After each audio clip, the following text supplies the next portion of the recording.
Hey, everybody, welcome to Pink Shade. It's Mugshot Monday. You guys, it's Christmas. It's coming. It's creeping up on us. It's creeping up on us. Fast. And how are you feeling? I'm not prepared. I'm 90% prepared. Then you're way ahead of me. I am like 60% prepared. I still got a lot of more shit to buy.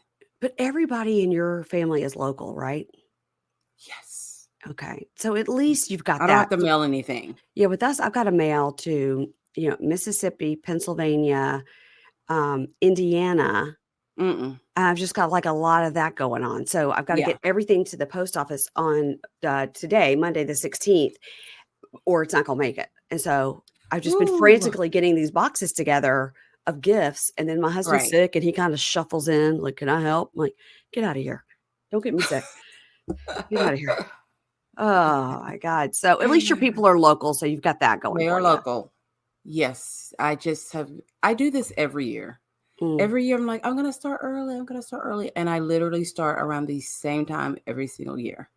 Do you do presents for every single person though? Because a lot of people like, oh, we just do the adults, or once they hit college, we don't. How do you do that? So normally we do, but on my mom's children and grandchildren's side, the adults, we decided for the adults, we're going to pull names this year. Okay, good. Which I'm like, that's a huge, because I get like my brother's gifts, their significant others' gifts.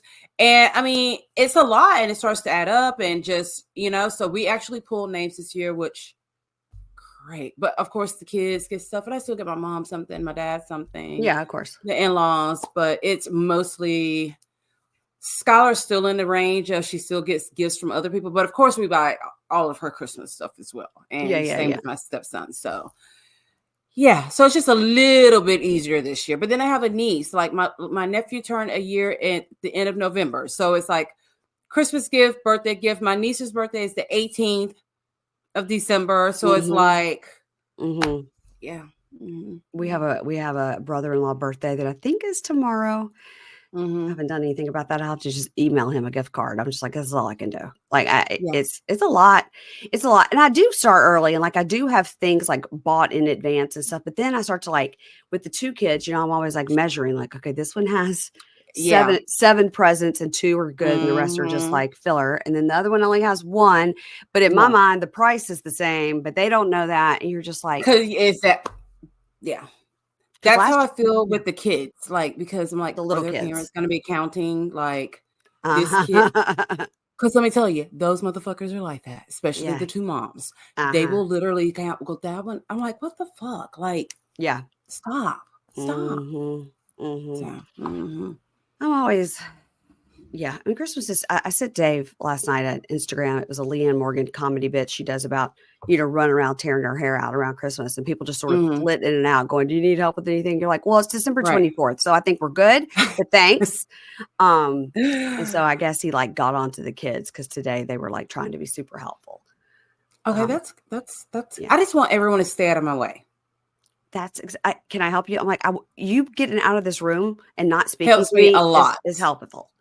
Yeah, because I get into the zone and James is like always wants to be, Mr. Helper. I'm like, stop. You're of no help. All you're doing is asking me questions and like you're in the way. Let me do this. I do it every year. Yeah. And it all comes together. I said every year it all comes together and I don't go over budget. So there you go. I'm a freaking magician every single. And this is my least favorite holiday. Well, I'm proud of you for having a budget, because no budget over here, just whatever. And then in January, you're like, he thinks there's a budget. Oh, okay. He thinks there's a budget. I let him think there's a budget. Okay. I like that. That's pay attention to that shit. But then it's always a little bit January.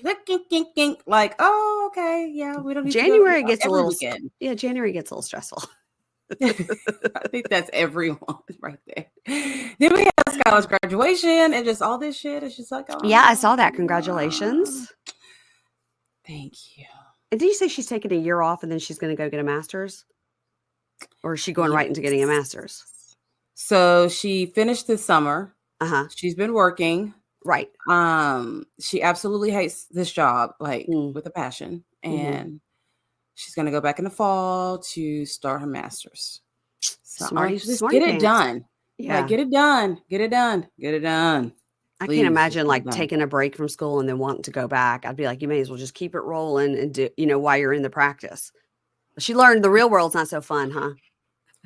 Yeah. I mean, she liked this job, and it's been so hard because this manager is really, really mean to her, but I think he's mean to everyone. So she's wanting to quit. She's wanted to quit a lot of times.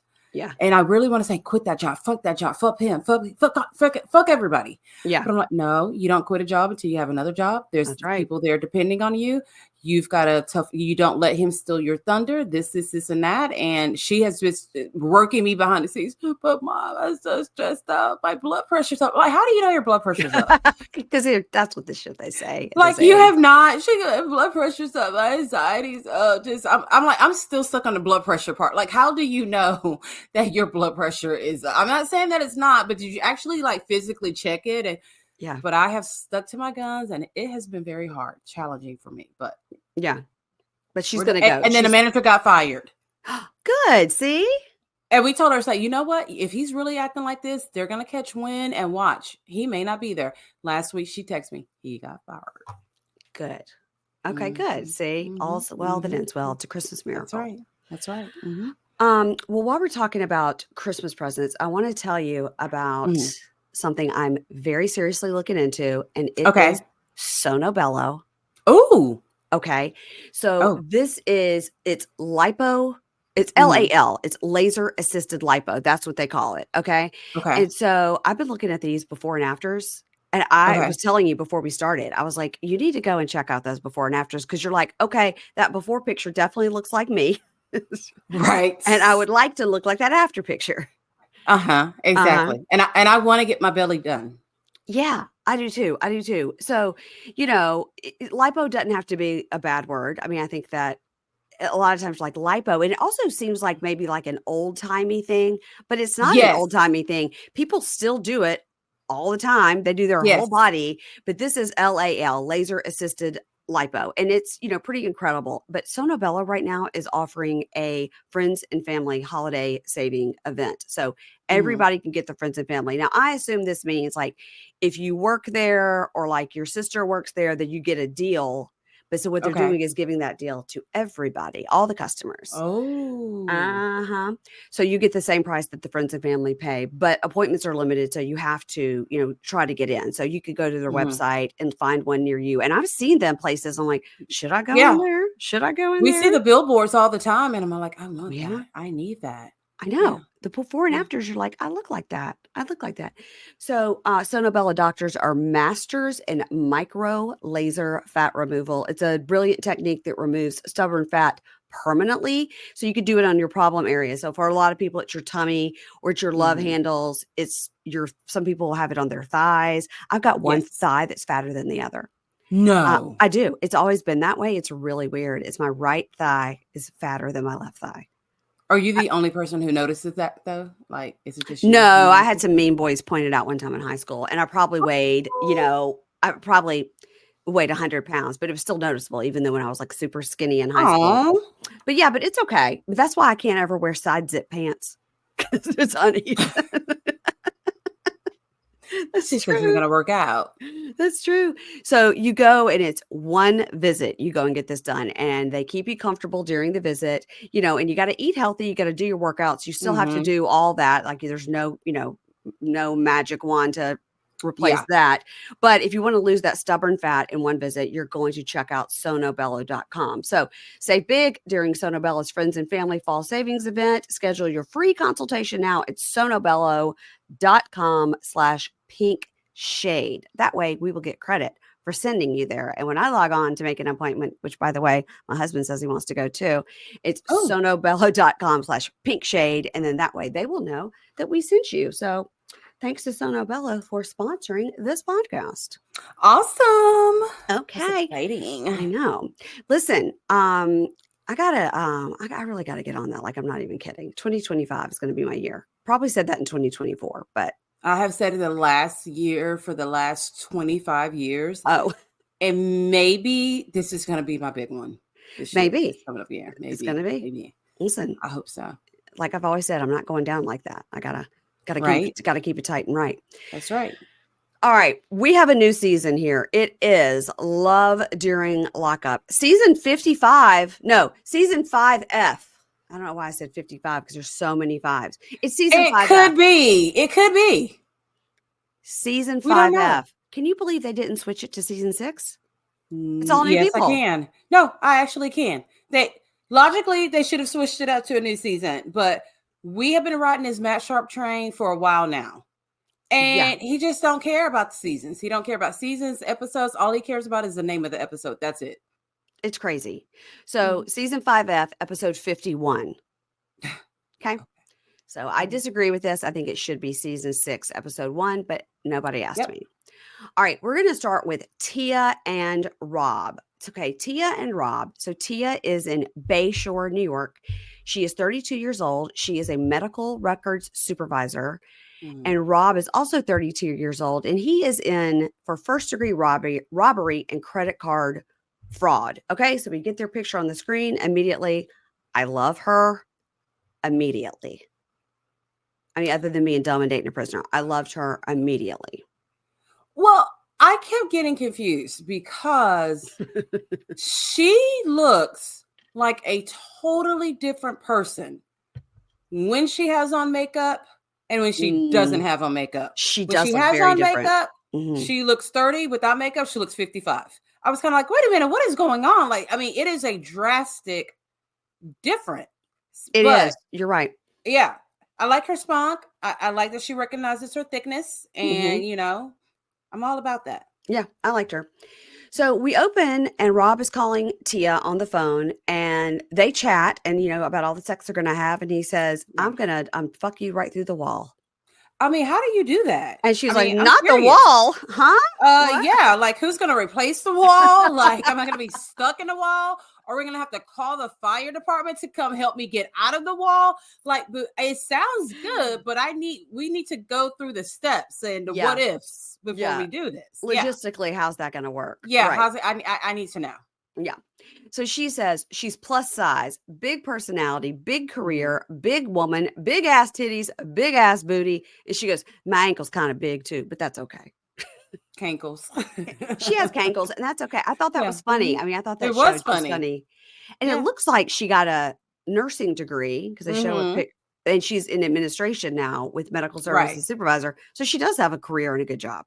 And it sounds like she probably makes a pretty good living too. Yeah. Yeah. So then she says, Rob is my man, my man, my man, my man. Rob is my man. We got, oh boy. That as soon as they say my man more than twice, we know we're in trouble. My man. It's not, yeah. They have a twin flame connection. He is her divine counterpart. They have this. Really? That's, they have extreme sexual chemistry. And she explains how she met him is because her cousin, it gets confusing. Her cousin is married to Rob's sister. Rob's sister's name is Tisha. Tisha introduced her to Rob. Okay. Now don't get confused now, because later up we're going to have Toya. And then we got Toya. It's a lot of Tia and Tisha. And they all look like they could be related. And I was confused. It was very confusing. So the talking head, he says, I've been in prison. I haven't been sexually active in 8 years. So I don't know what's going to happen when I see her. I'm going to turn into an animal. And he is, wolf. He's built and he's good looking. Yeah. He also says he was very lucky to grow up in a 2-parent household where there was a lot of love in the house, but not a lot of money. So when he was 14, he was selling drugs and stealing cars, taking them to the chop shop. And he was 24. So we don't know if he was arrested between that 14 and 24, or if this was the first time. But when he got arrested, when he was 24, he was arrested for robbery and robbery in the first degree. And he's serving 10 years and he's serving 8.5 of the 10.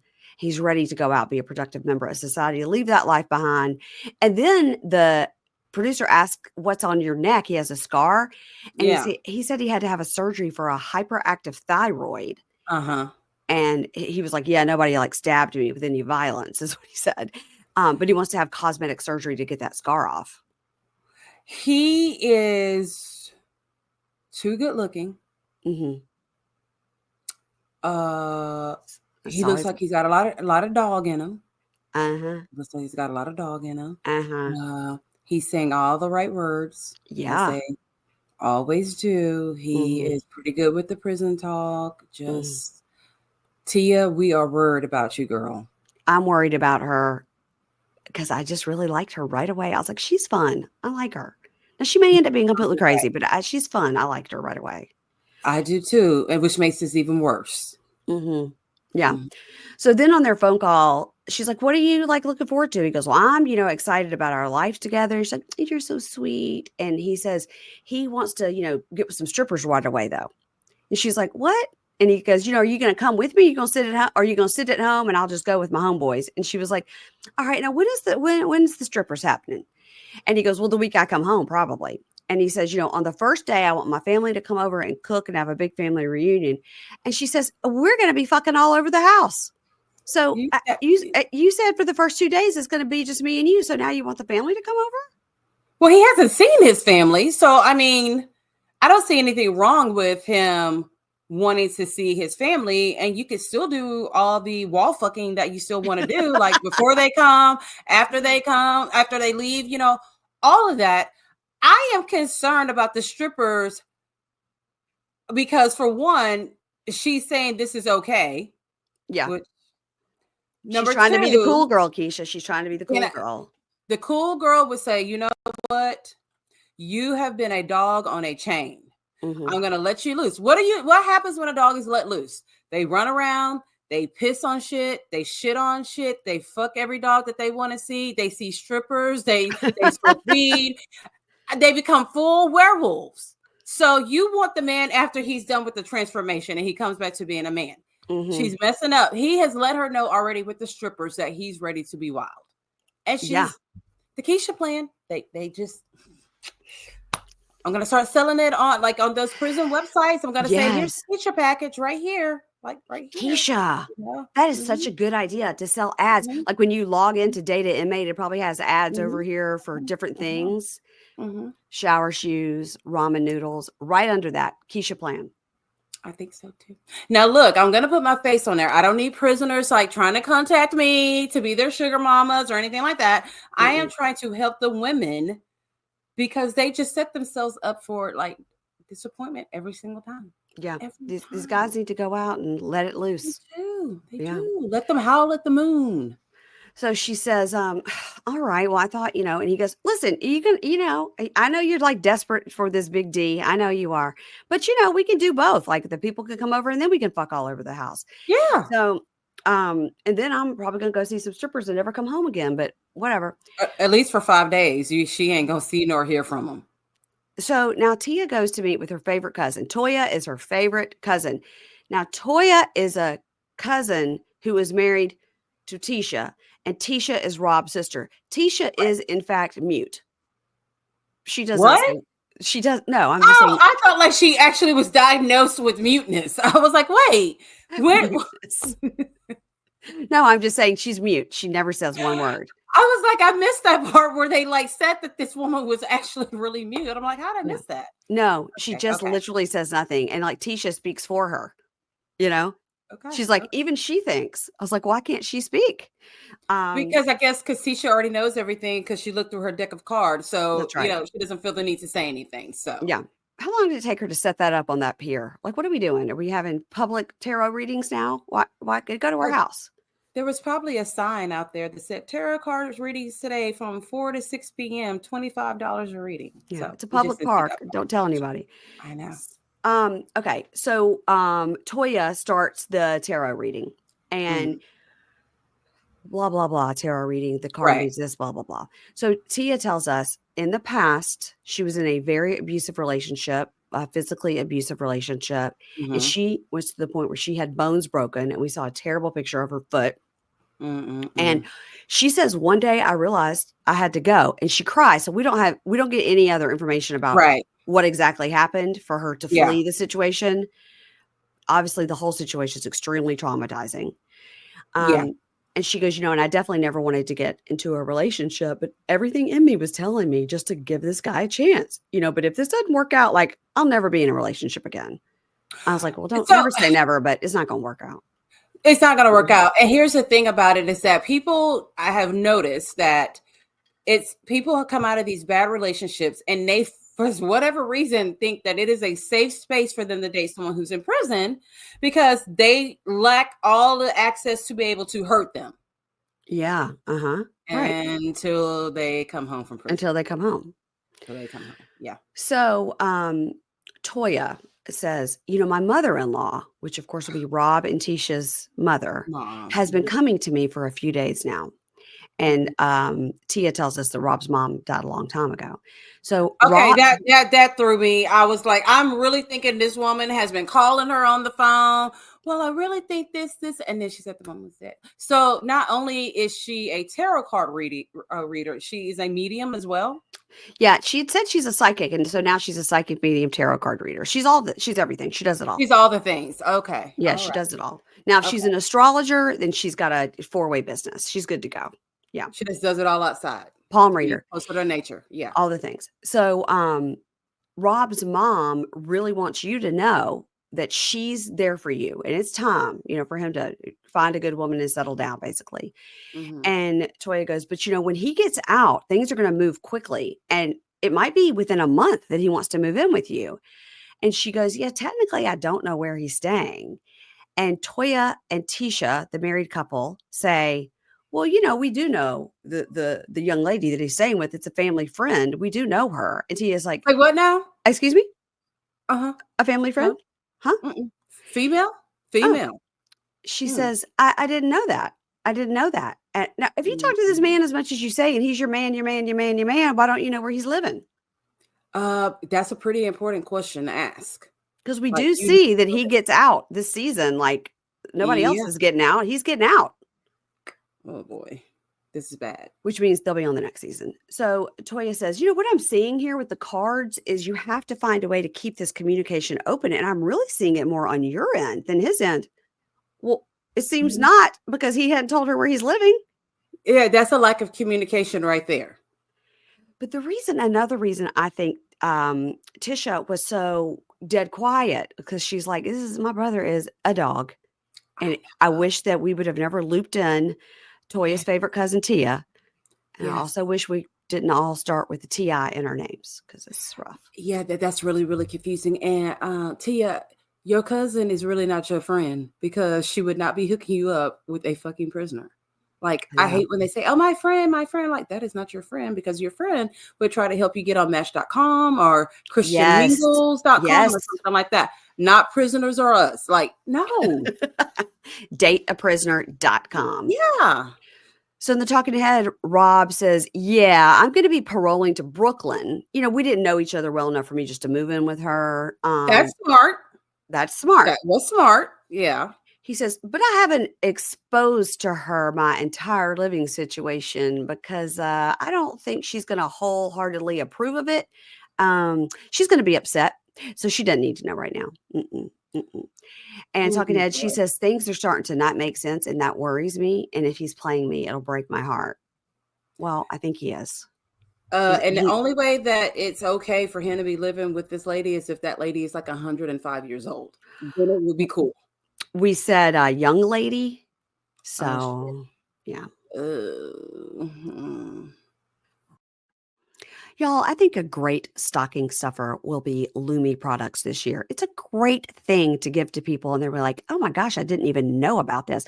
I didn't know about Lumi until recently. And oh my gosh, you guys, it is life-changing. I like the spray deodorant. It's aluminum free and it's ideal for those hard to reach places. And you guys, you could use Lumi anywhere for odor control. You can use it in your pits, your under boobs, your thigh folds, your belly buttons, your butt cracks, your below the belt stuff, and even your feet. All the products are baking soda free and paraben free and pH balanced, so you can use it below the belt. Choose from a variety of fresh, bright scents. I particularly like the toasted coconut because that is my favorite smell. So Lumi starter pack is perfect for new customers. It comes with a solid stick deodorant, a cream tube deodorant, and 2 free products of your choice. You can get the mini body wash or the deodorant wipes. I like the deodorant wipes. And it includes free shipping. And as a special offer for listeners, new customers get 15% off all Lumi products with our exclusive code. And if you combine the 15% off with the already discounted starter pack, that equals over 40% off the starter pack. Okay. Use code PINKSHADE for 15% off your first purchase at LumiDeodorant.com. That's code PINKSHADE. And I'm going to spell it for you. LumiDeodorant.com. Use code PINKSHADE and please support our show and tell them we sent you. Smell fresher, stay drier, and boost your confidence from head to toe with Lumi. All right, let's move on to Savannah and Bradley. Bradley is Bradly. Where's the E in the LEY, Bradley? It's got one letter missing. Aren't they in the South? Well, they are in the Richmond, Virginia area. I've got lots of geographical information coming up. I bet you do. The only thing with that is that you always have all the info. And then when something's here in Texas, I'm like, I don't know. And everyone's kind of like I'm not Mary Payne Gilbert. I don't know. So even while we were talking, I was like, let me see how far places is in Texas that we're going to talk about later from where I am. So at least I look like I tried. Yeah. Okay. I get it. Yes. Mm-hmm. I get it. I looked this up. I mean, I don't know it all. Unless it's Alexandria next door to my dentist's office. I don't know exactly. Okay. So we meet Savannah. So Savannah is a cart girl at a local country club. So of course now I'm just dying to figure out which country club it is, see if I know anybody that belongs there and has seen this tattooed nose ringed cart girl. That's what I was going to ask you. Like, to me, that does not appear to be the type of person who would be working at a country club. Not to mention, I think she was vaping. I saw smoke. Yeah, she doesn't seem like a cart girl that I've seen.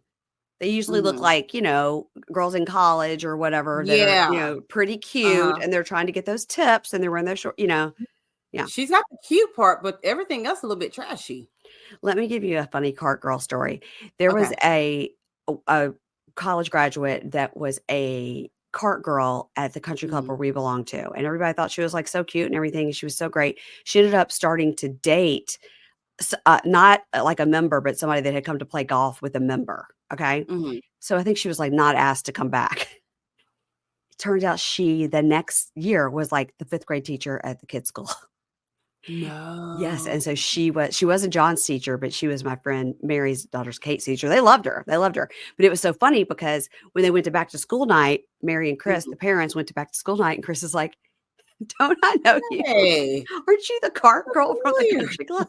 And you got fired because you were like hooking up with this guy? She ended up marrying that guy and quit being. She did? Yeah. Mm-hmm.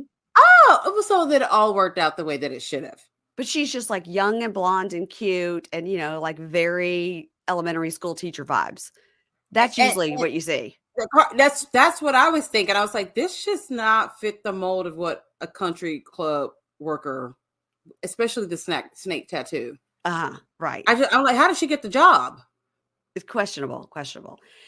So, and then she's just like, I'm just going to bring my friend with me to work. I'm like, I don't think you could do that. Too.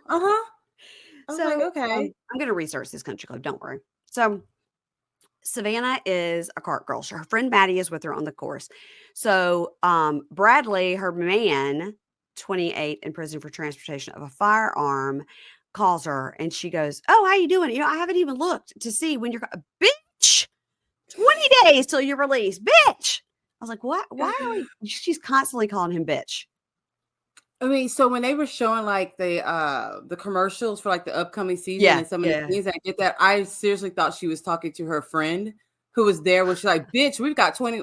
No, she's talking to her boyfriend. She's talking to him, bitch. Mm-hmm. Bitch. So she goes, "You know what I want? I want you to get my name tattooed on your dick because he's run out of space unless he goes to the face. He's fully to the fingers, up to the neck, everything. He's covered." Okay, but Mary Payne, you know me. You know me and all the thoughts that I had when she said that. I'm like, okay, how do we do this? Does a person have to have a heart on to put the name on like that? Or do you put it on when it's soft? Because then if you put it on when it's soft and then when it gets hard, it's not going to say the name right. It's not going to look okay. So like, do you numb it a little bit? Like a lot was going through my head. If anybody, way too much. If anybody knows anybody with a tattooed penis, let us know how that happens. Yeah. I have extreme questions, and I feel like I really need to know before life can go on. Okay. All right. Everybody, like Keisha can't get through Christmas without knowing this information. I need this. Please DM me, please. So he goes, you need to get off that idea. And she goes, no. And he goes, no, you need to get off that idea and get on a new idea. Because obviously she's been saying this probably for a couple of weeks. He's like, get a new idea. So the talking head, first of all, I find her to be really pretty. She is. She's really pretty. Mm-hmm. She says, I'm a work in progress, and I like to talk all the time. I just like to talk all the time. And, Bradley is my best friend. We started dating 2 years ago after he was incarcerated, but we'd known each other for 5 or 6 years before that. Okay. So, all right. So she lives in Richmond, but I peeped on her mom's Facebook because when people are close to me, I like to see if we have friends in common. Okay. And we don't have any friends in common, but I did find her, and she is like very well known in advance. Has won a lot of awards, like as a prison advocate. The mom. Okay. Yeah. Nice. And she looks, really cute. She does on girls trips and stuff. So I was like, she's probably like my age. So she lives in Richmond. The mom's Facebook says they live in Powhatan, which is 40 minutes from Richmond, and I think that's where that house is. Okay. A house like that in Richmond proper would be $10 million. It's a lot of house. And it's a lot of house. Nice colonial style house. So it's out. It's out in Powhatan, 40 minutes away. So he's in Coffeewood Correctional Center, which is in Mitchellsville, Virginia. Richmond is hour and a half from Mitchellsville. Powhatan is also an hour and a half from Mitchellsville. So there is your geography corner. Okay. He says he was charged with the transportation of a firearm and sentenced to 2.5 years of prison.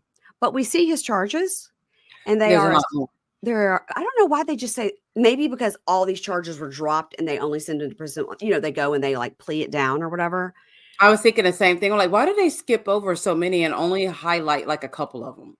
Yeah, because this is a lot. He was, his charges are possession and transportation of a firearm, sale and distribution of marijuana, possession of marijuana, assault and battery. Mm-hmm. Of who? That's pretty important. Yeah, I want to know. Never mind the whole weed thing. I can get past that. But that assault thing, we got to talk about that. Assault and battery of who? Eluding police and fleeing from law enforcement. That's pretty big. Richmond Circuit Court. Okay. God, I wish I could like pull it up in the Richmond Circuit Court and get where they like describe what happened. I love to read that kind of stuff. I feel like if it were not during the Christmas holidays, you would fully do that, but you're far too busy to do it now. I don't think I have time, but maybe in the next couple of weeks I will. So maybe I'll just go to Reddit and somebody will tell me. That's true too. So she's talking to him on the phone, and she's like, if you didn't go to prison and I didn't go to rehab, we wouldn't even be here together. We wouldn't even be a thing. He's like, yeah, I know. That's great. So you're talking Twin flames. Twin flames. Now she doesn't say that. That's good. I know. So the talking head, she talks about her descent into addiction. She says, growing up, she was a pretty princess. We see her giant home. Right. She says, literally, I never felt a lack of anything. And when I was 19, I met a guy. He had a kid. He was a recovering addict, and I really loved the little girl. And we were together for 4 years. But every 3 months, like clockwork, he would relapse. And there were days where he didn't come home for days. And, I stood by him for 4 years. So this was between age 19 and 23, it seems. Yeah. But then one night we got in a fight, and the next day he was gone and took his daughter. And she cries and says it wasn't the breakup that caused the trauma. It was waking up one day and not being a mother anymore. Which is devastating because it sounds like she was fully like raising that kid. It sounds like probably 1 month out of 3, he was clean and sober, and then he would fuck up, And I'm sure she was worried sick about the child because she knew how bad of a parent he was. And so if he left with the kid, then now how's the kid doing? Mm-hmm. Yep. Yep. That's sad. Maybe the kid will see her on TV and like reach out. We would love that. I'd love a good story like that. Yes. Mm-hmm. So then she got on cocaine and Adderall, and then she says, and my friend Methany. That's a new one. I was like, what? Yeah. Huh? Like, is that new? That's it. Oh, it's Meth. It's like she gave Meth a girl name. Yeah, that was her friend Methany. I was like, all right, she's funny. She says, I caused a lot of pain and a lot of hurt to people, but God turned me into the person I am today, and I'm not perfect, but I'm working on it. I've been clean for 2 years, but I'll always be a drug addict. So she's obviously working some sort of program where she knows to not be like, I'm fine, to know that like it's always there, And it looks like her mom, has the resources to be able to afford for her to go to a good rehab and therapy, since she's been out of rehab too. So she's got that advantage. Or it's the grandma, but somebody somewhere had got a shit ton of money. Somebody got money. And it sounds like it's old money. Sounds like it's old money. And the furnishings in the house look like that's definitely grandma's house they're living in. But she had like her own suite up there. Yeah. Yeah. I was like, shit, I wouldn't move either. I'd like to. For what? For what? Like she had her own like bathroom suite and it looked really nice. And mom was down there making tacos. I mean, that's good living to me. So she's talking to Maddie and Maddie says, it's weird. Have you guys ever even been together when you're sober? And she goes, no, I don't think so. And she goes, it's something to think about. Like, you don't want to, worry about your own sobriety, whatever. And the talking head, he goes, look, I'm fully supportive of her and her pro-sober second chance mojo. Yeah. Wow. Yeah. I'm supportive of her and her pro-sober second chance mojo she's got going on, but I don't want her to push that on me. I don't want her to push those morals on me. So that's cool. Yeah, he full on has plans to hook up with Methany as soon as he gets out of prison. Well, I don't know. Listen, whatever. He was a weed dealer and he did aggravated battery and assault on somebody and eluded the police. So he's no angel. He's a hell's angel. He's no angel. So she goes home. This is where we meet her mom. Her mom's name is Chenoa. Chenoa? Yeah, and Chenoa had all the bangs. Chenoa looked, I like, listen, you and I, we enjoy a bang. We enjoy a bang. Oh, yeah, I love a bang. But that was a lot of bang there. A lot of bangs. And when I looked up Chenoa, Richmond, Virginia, lots of people came up named Chenoa. I've never even heard this name in my life. Yeah. Never heard it in my life. To me, it almost sounded, and I'm probably completely wrong, a little bit Native American to me for some odd reason. Okay. It did to me as well. It did to me as well. Okay. So she was like, yeah, I live in this big Southern mansion. It's like literally my grandmother, did it after Thomas Jefferson's house, Monticello. That's why there's the columns and whatever. And it's pretty sweet. Yeah. But I mean, it doesn't have a pool. So we got to work on that. Girl, get a job. That's not being a cart girl. Right? You can help work on that. Right. So Bradley calls and she's like up and down the stairs. She's trying to change. And mom's like, bring Bradley down here. Like, I need you to help me with dinner. So she doesn't help, by the way. Not at all. Mom says, so are you two going to be going to like couples counseling? And he goes, what? And she goes, you're not very nice to each other. And she goes, why do you think we're toxic? And she says, well, he calls and says, fuck you, motherfucker, and hangs up on you. And then calls back 5 minutes later. He laughs. He goes, I do that. I do that too, Bradley. That sounded real familiar to me. I was like, oh, well, I kind of do that too. In the talking head, she says, my mom has concerns about me getting back on drugs. And those concerns are valid because Bradley was my weed dealer. But now we're just best friends. So I think all those charges he have come from him being like a big time weed dealer. You can, because possession of marijuana in 2022 is not going to get you 2.5 years in prison. No, that's not. You just got caught with 2 blunts. No, this is pounds distribution. Yeah. So the talking head, Chenoa tells us, God, please, Lord, help me if I'm not saying that right. Somebody correct me. She says she does advocacy work for people in the Virginia prison system, and she knows what goes on in there. And she has no idea if you stay sober in prison. It's very easy to get anything you want. And she says, my biggest fear, of course, is for a relapse, for my daughter. Right. Yeah. So she tells Savannah, she says, I believe people can change, but I don't know what he's been doing in there. And Savannah goes, well, we have been together for 2 years. So really now's not the time to be bringing this up. And mom laughs and goes, okay, so my approach was bad, but, I'm just scared. I have to just be honest. Yeah. I'm scared. She said, I was the one who got those phone calls, and I'm the one who didn't know if my child would live to see the next day. Isn't she an only child too? Yeah, I think she did say she was an I only think she child. is an only child. So that makes it even scarier. Yeah. Yeah. And she says, I didn't know. I don't know if she's the one that says she's an only child or is this next person. Krystal said she was an only child, but I don't, That's maybe true. we don't know. Both could be true. Both could be true. Or one could be wrong. We'll see. Okay. And Savannah says, I understand. I understand that you feel that way and you definitely have, the rights to those feelings. And she says, but you don't have to trust Bradley. You just have to trust me, which is also really hard when you've been with somebody through addiction and she's only 2 years sober.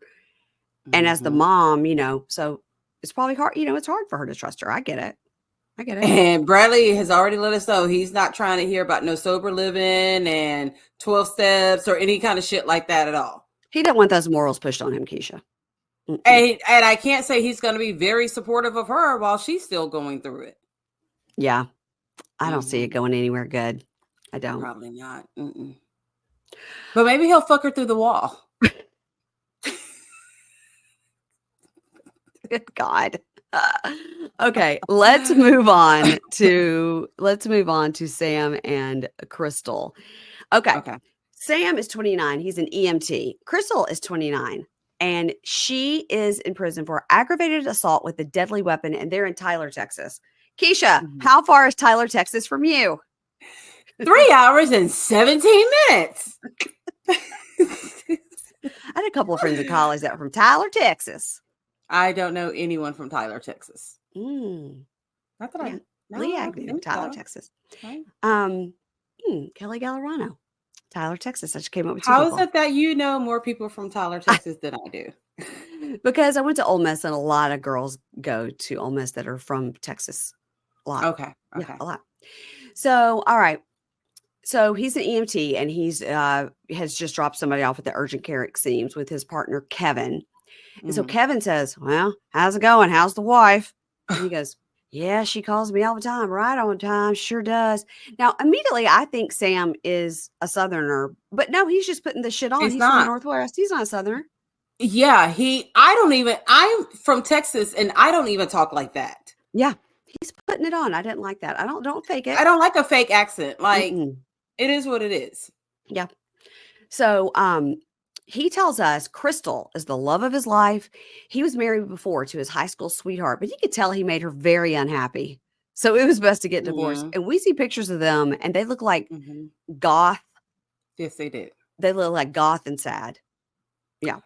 Yeah. So he said it was best to divorce so they didn't kill each other. And he says he was living in the Northwest. He was looking for a pen pal in Texas because those women are the most beautiful, most honest, and most raw women. We are, as you guys see every Monday when you hear me talk or see me on YouTube on this show. Yeah, it's all true. It's all true. I like. What's his name again? Sam. At this point, I don't know their names. What is it? Sam. Sam is correct, but also I don't want to have a medical emergency and Sam and his little bitty body comes to the house because I'm like, how's he going to lift me up? Like, he itty bitty. He's little. Kevin looked like he could pick you up though. Kevin. Kevin. Yeah. Oh, yeah. Kevin could. Yeah. So I did notice when we meet Krystal that she has Samuel tattooed in cursive on her arm. Is that what they see? That is why you're Mary Payne Gilbert, because I thought that shit said Savannah.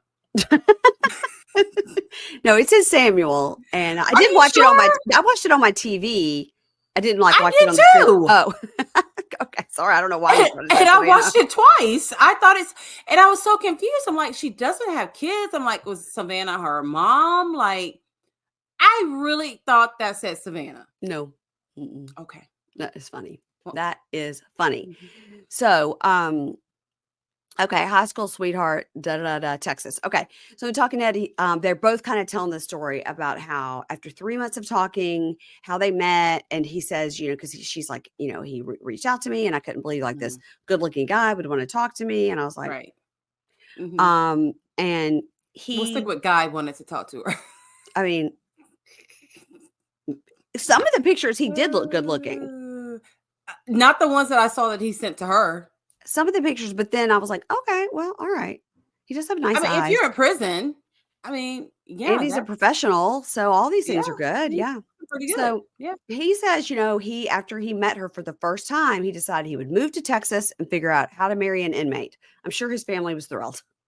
Well, I love the point where he said, I never thought I would be friends with an inmate, and I never thought I would date an inmate, but you went on and meet a inmate website. So to meet one, to be friends with one. To be something with one. Mm-hmm. I don't get it. I don't get it either. I don't know. I don't get it, Sam. So in the talking head, she tells us she is serving a 14-year sentence in Gatesville, Texas. Do you know where that is? 3 hours away from Houston, Texas. Okay. Yes. Mm-hmm. She's in Gatesville, Texas. She got married at 19, and they were in an addiction-filled relationship. And she stabbed him in the head with a kitchen knife, Keisha. Right in the forehead. Okay, so she's in prison for a long time, but this guy didn't die. It was attempted fucking murder in a way. But that's not her charge. Her charge is not attempted murder; it's aggravated assault with a deadly weapon, and she's in there for 14 years. That's a long time.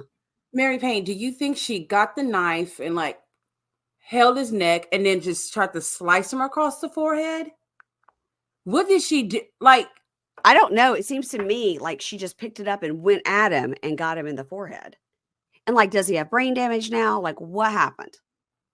Yeah, that's pretty intense right there. And so it makes she wonder, was going to do it across the throat, but then she did it on the head.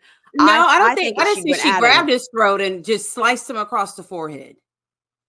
Oh, yeah, I know. But here's my thing. Samuel said that he divorced his wife because they were possibly going to kill each other. So then you go to a prisoner who literally got a knife and either stabbed or sliced this man's forehead. Do you know how much blood it like can you imagine? There's a lot of blood vessels right here in the forehead area. We gotta find this man and see how big is that scar across his forehead. I know. Can he grow some bangs? He could get some fake ones. Yeah. I'm gonna need to know more about this stabbing somebody in the forehead. I don't want to know because it creeps me out, but I feel like we need to know exactly how she did this because there's a lot of ways you can stab someone in the forehead. You and I came up with very different scenarios in our minds, so other people probably thought something totally different than we did. We need to know the truth. So, okay. So she's just like, yeah, so I was out in the head with a knife. Crazy. She's just smiling like that was crazy when that happened. She has crazy eyes to me. She kind of does. Yeah.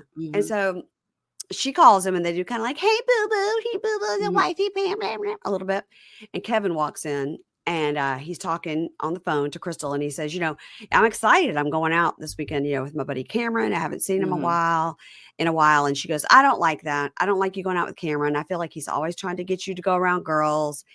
And when they hang up, Kevin says, do you think she's talking to other guys in there? Like she just have other like phone, whatever. I mean, at some point they got married. So they are married. Yeah, they did. They are married. Yeah. And he goes, I don't know. It's part of the trust. I mean, there's no way to know, right? It's just part of the trust you have to have. But she's upset about him going out, even though she's the one locked up. But here's a stupid thing that they always do this. Why do you even tell the person in prison where you're going and who you're hanging out with?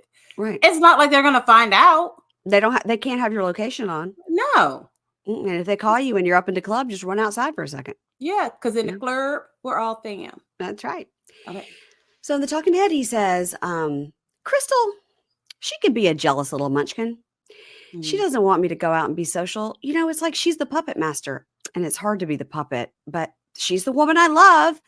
And then he's showing some correspondence he sends to her, like it's 10 days before our wedding. And he starts like sobbing. And he goes, yeah, it just makes me realize how much I love her. And I know her release date is 7 years from now. No. But I'm willing to at least attempt to wait.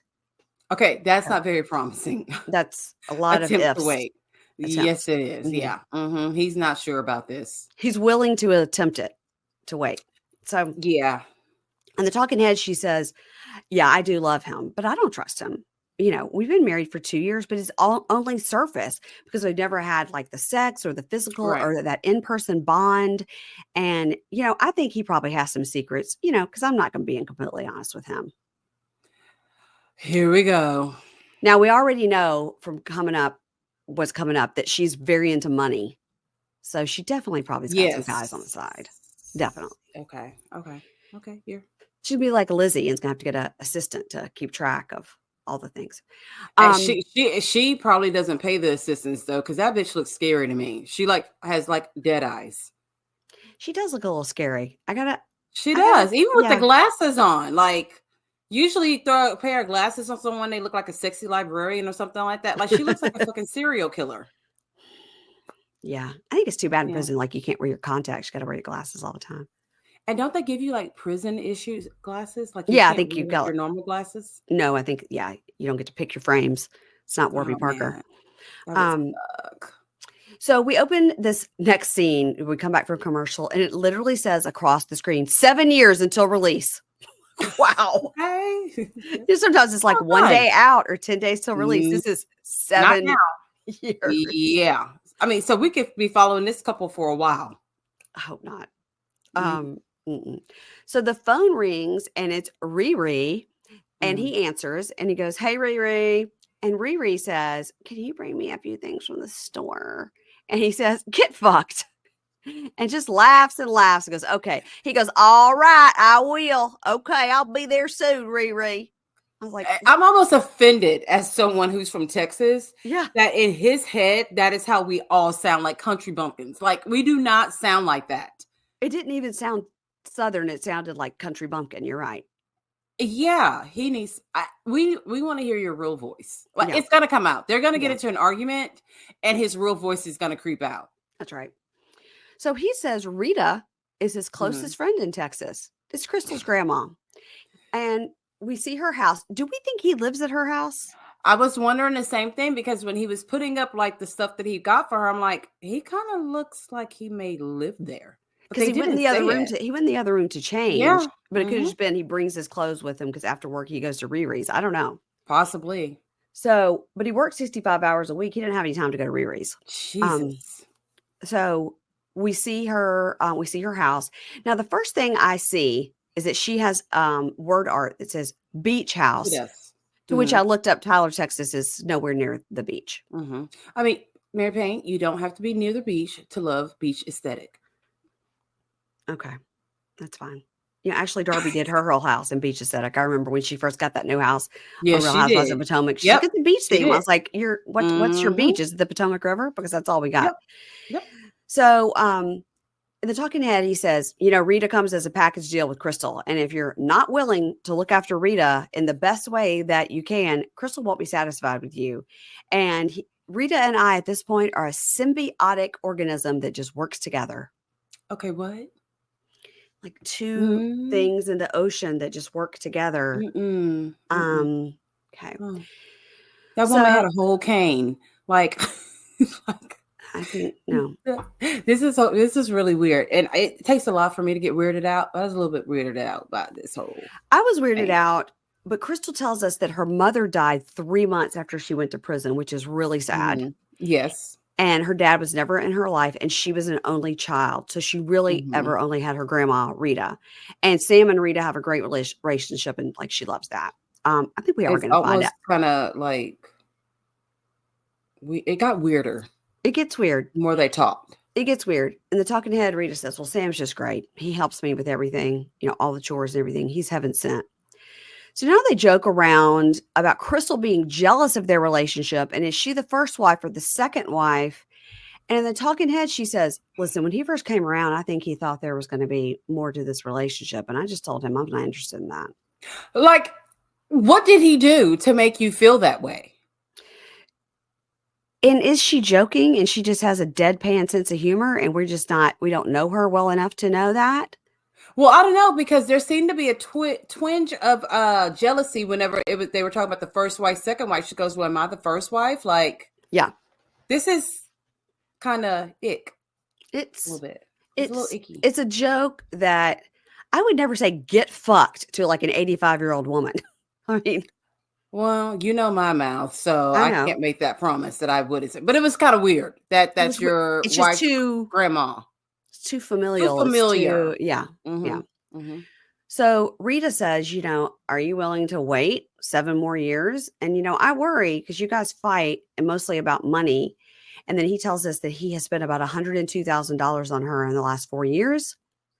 He works 65 hours a week, and all that extra money goes to the commissary for her to watch movies and TV shows. And of course, we see her going, oh, yeah, last week I binged a show is the best. I was like, okay, so she just take. This girl. Well, do you think it was like Prison Brides? I wanted to know what it was. Something like that. Yeah, I wanted to know what the show was too. Yeah. So she spent why do women kill or something like that? She spent $82 on it. So I was like, that's a lot of downloading. I wonder if it was like Breaking Bad, all the seasons. Something like that. Yeah. Or maybe all the seasons of Love After Lockup. Yeah, maybe. I don't know. Yeah. So he goes, I don't know. When we get together in person, we'll see. Like, maybe it'll be fantastic. Maybe it'll be a shit show. And in the talking head, Rita goes, before Sam came along, I was in charge with all the financing of Krystal. So actually, this is pretty good for me that he's around because it's a good deal. She wants a lot of stuff. And he helps me out around the house and flirts with me a little bit. Tells me I'm hot. So we see some more signs. I'm not sure if you saw these, but, I'm always checking out the word art. And we see one that said relax. I saw that one. Home Sweet Home. I saw that one. Amazing Grace. I didn't see that one. When she was outside talking, that was behind her. That was an outdoor word art. Outdoor word art. Okay. And then, of course, don't forget, welcome to Rita's Beach House. I did not see Welcome to Rita's Beach House. Well, I'm just saying the sign said Beach House, but the implication is welcome to Rita's Beach House. Welcome to Rita's Beach. Got you. Rita's been to Home Goods. Okay. So did you notice that when he was putting stuff in the fridge was completely empty except for one shelf had condiments on it. That was it. I did. Yeah. Like it was like the fridge was brand new and the other one had just died and she had to get a brand new one and she was able to keep like 4 things like Aunt Jemima syrup and something else. Yeah. Like, what has she been eating? Like, do they do like HelloFresh? Do they do a lot of door dashing? Like, what is going on? There was nothing. Or is this like an Airbnb for filming and they didn't have any food there?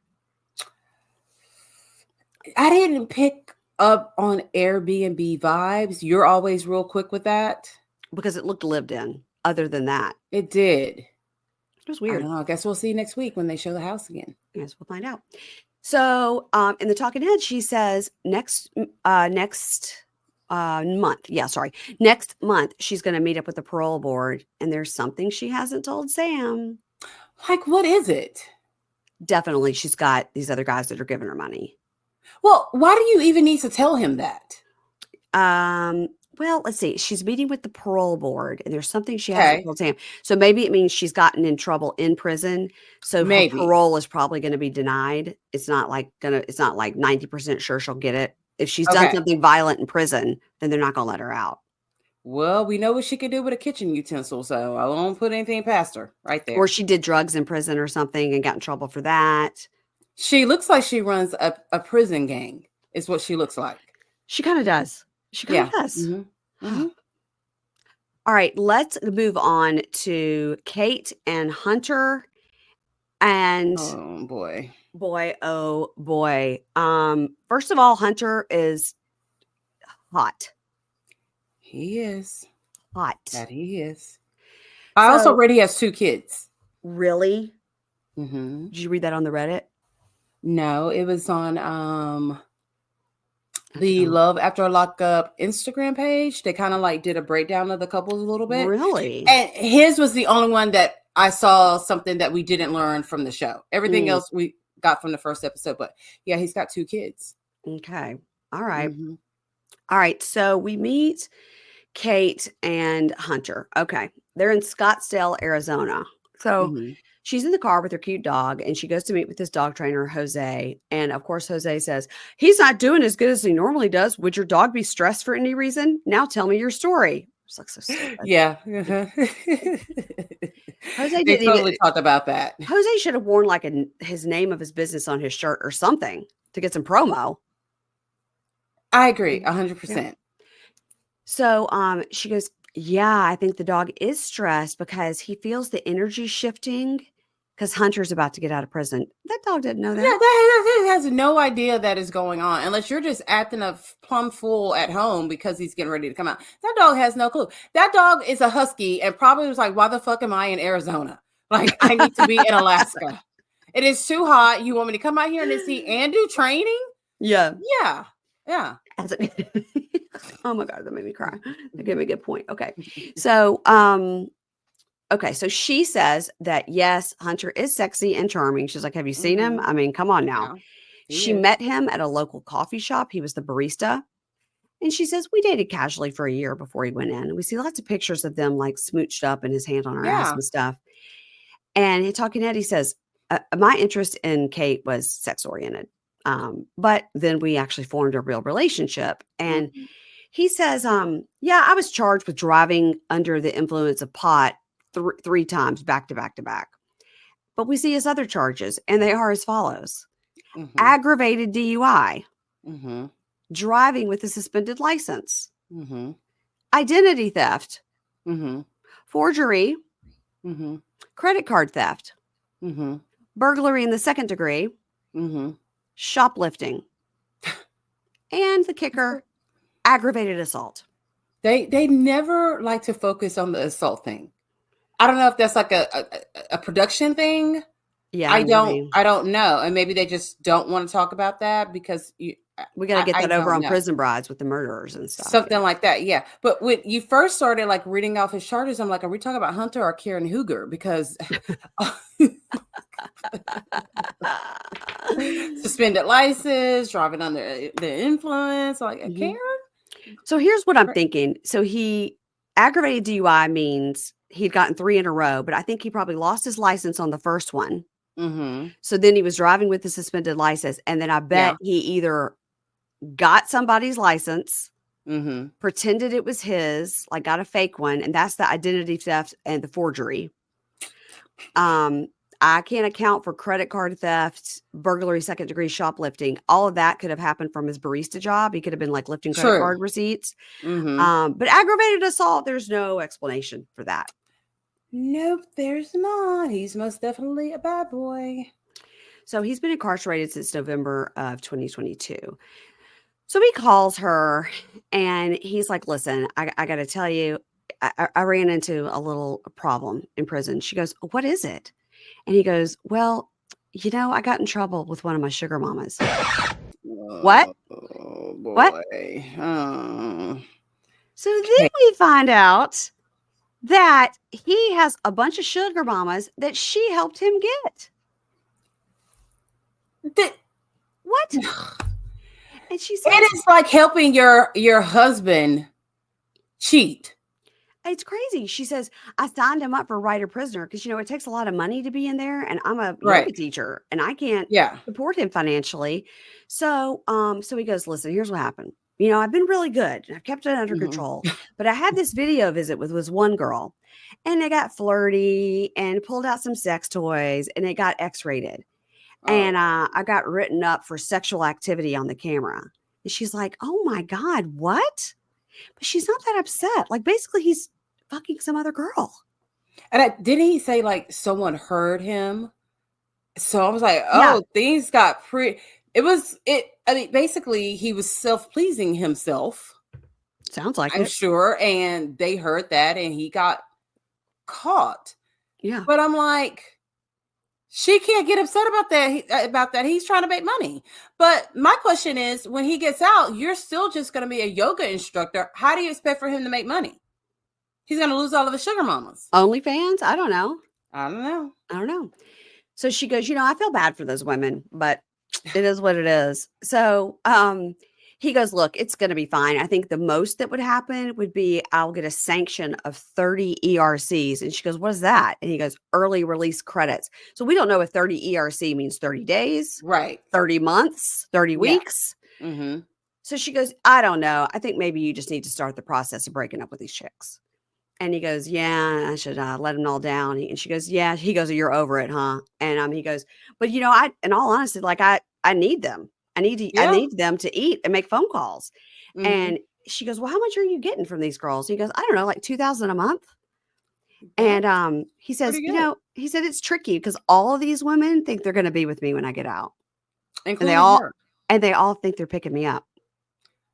Oh shit! Why would you even tell them like your real release date? Like you're in a position where you can lie. They can look it up. That's so true. They can look it up.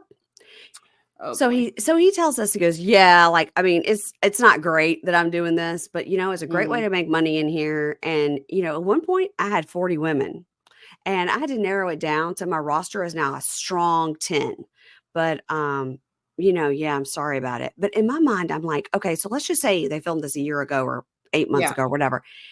Imagine when all these other women who have been writing with him and sexting with him and sending him money and all this and think they're the only one, see this, that he's on the show with this other woman, and now we're going to find out there's another woman.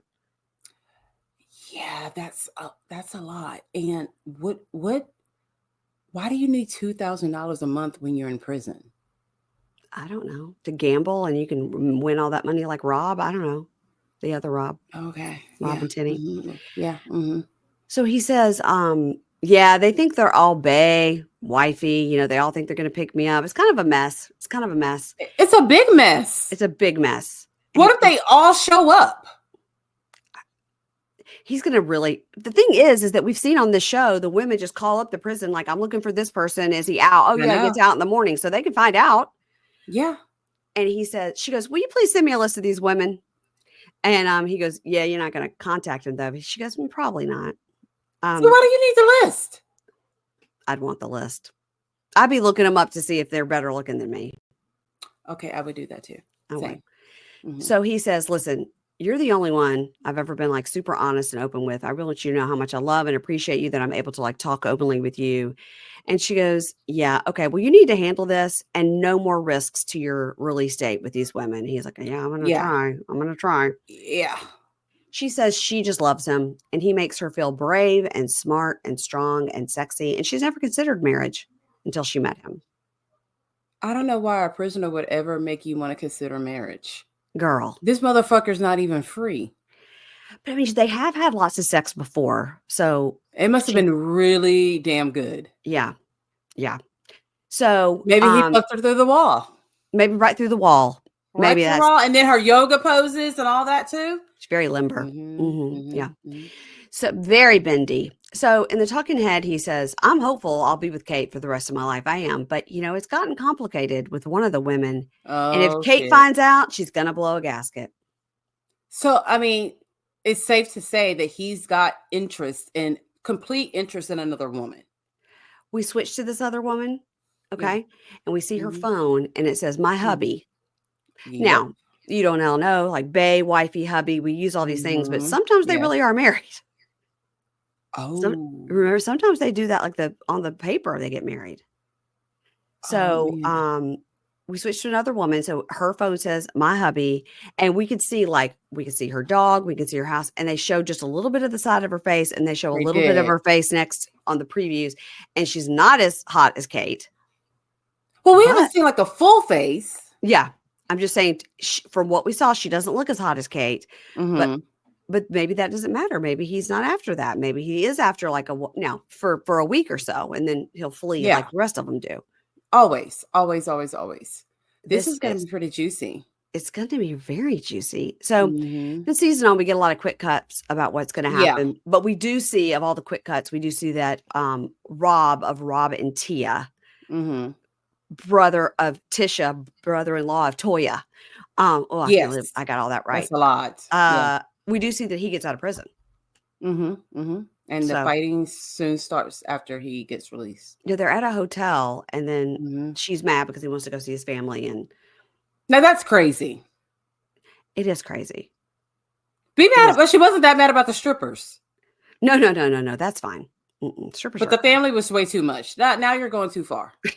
Now you want to have a cookout with your family and everybody makes some burgers. That's just too much. I can't do this. Yeah. You can have burgers at the strip club with your family. Okay. That's fine. Yeah. Not at my house. Yeah. Oh my God, you guys. Well, thank you, Keisha. And what's happening over on the Libra Lounge with Keisha? Keisha's podcast, you guys, the Libra Lounge with Keisha. What's happening over there? There's a lot of news to report. Pop culture news. There's a new episode out where we talked Jay-Z, some of that. That dumbass letter he put out. That dumbass letter he put out. I know. Zip it. Let your lawyer talk. We'll have a new show coming out this Tuesday. Not sure what I will be talking about, but we will have a new 1,000 Pound Sisters recap. And I think we're down to the last 2 episodes of this nothing burger of a season. I was going to say, are you guys going to talk about the Machine Gun Kelly, Megan Fox breakup? Yeah, because I saw it, but then my interest really peaked whenever Brian Austin Green kind of got involved with it too. Oh, what did he say? I didn't see that. What did he say? He's just like, Machine Gun Kelly needs to fucking grow up and this and that. I mean, now it's getting juicy. Like when it becomes like messy like that, I'm interested in it. Yeah. So, Well, I heard, I listened to the Smith Sisters on XM. They have a podcast now. You should look into that. Who is it? They're called the Smith Sisters. Okay. And they are 3 sisters, and they are just very, very smart, and they all work in entertainment, and they're hilarious. Okay. So they were talking about the Machine Gun Kelly thing, and they said their understanding was that she saw something on her phone that was, incomprehensible or something. So they were like, what could it, these are people that wear each other's blood around their neck, and she poured they do. Gasoline, oil all over herself to announce the baby announcement. Like what for them, what could it be? And they were like, but maybe it's like opposite world. So maybe it's like a picture of like bunnies and kittens. And she was like, that's it. I can't take it. That's just too sweet for me. I can't. I mean, to me, once he got like half his body inked black. So weird. To me, that says do not breed with this person. There's no reason to breed because this person has some major fucking issues. And he needs to be focused a little bit more on his actual career than all this stupid shit he keeps doing. Yeah. Yeah. So I don't know what it was, but it was something that was unforgivable, deplorable, whatever. So of course your mind goes to the worst places of what it could be that she saw. But you're right. Was like, that's the line. Yeah, but you're right. What is the line with them? Yeah, you're right. It probably was a fucking puppy with a bow on it. She said that fucking bow is pink. That's too much. You've done too much. I can't do this anymore. And she's already like supposedly dating someone else. What? I didn't hear that. Yes, that's been the latest. Like she's supposed to be dating someone else already. This happened around Thanksgiving, they said, the breakup. This is too much. Girl, take a minute. Take a beat. How about this? How about have the baby? And then let's like think about all this other shit, have the baby first, enjoy your pregnancy. But that's not Hollywood. All right. Well, I'll be interested in what you guys have to say about that. Cool. And everybody follow Keisha Instagram, the Libra Lounge with Keisha, and please follow me at Pink Shade Pod. I am going to put together a reel about this show because it's new people, and sometimes I feel the need to take to the reels to talk about the new people. Sounds good to me. Okay. As long as I look cute in the reel. As long as you look cute. That's all that matters. I was excited I got to use my record scratch this episode, by the way. I know you love a good record scratch. Yes, I do too. I do. And coming up this week, Kimberly's back to do 90 Day Before the 90 Days. And I have Mandy Slutzker from Is This Real Life to talk Bravo and pop culture on Thursday. Of course, I'm recording with Amy. And Ace Fanning on next week. That's exciting. I'm just trying to think of some exciting things coming up. And Ingrid and I are covering Sold on SLC over on Pink Shade Prime. Having a great time doing that. That show is really good. Really good. Okay. Yeah. 10 out of 10. You can watch it. It's on right after Salt Lake. Can you watch Salt Lake? I still haven't watched Salt Lake from last week. I'm going to save it for Monday because nothing is on Monday nights. But these girls are fucking, this is how you do Real Housewives is what they're doing over there. Like it is perfection. Whereas Roni, they do not need another season. Well, Roni, I was kind of okay with this last episode because now something's happening. Because now that Uba got mad and claimed she was going to leave and she's always mad. Had too much money to stay there. I was like, how? Do you have too much money? Because your rich boyfriend? Because the wigs that you wear don't say rich. The clothes that you wear don't say rich either. That small ass apartment doesn't scream rich as what? Like, what is rich about? Yeah, your boyfriend is rich. I'm sick of her and I'm sick of Bryn. Both of them. Bryn. Oh my God. As much as I loved her first season, Me too. I just cannot stomach her this season.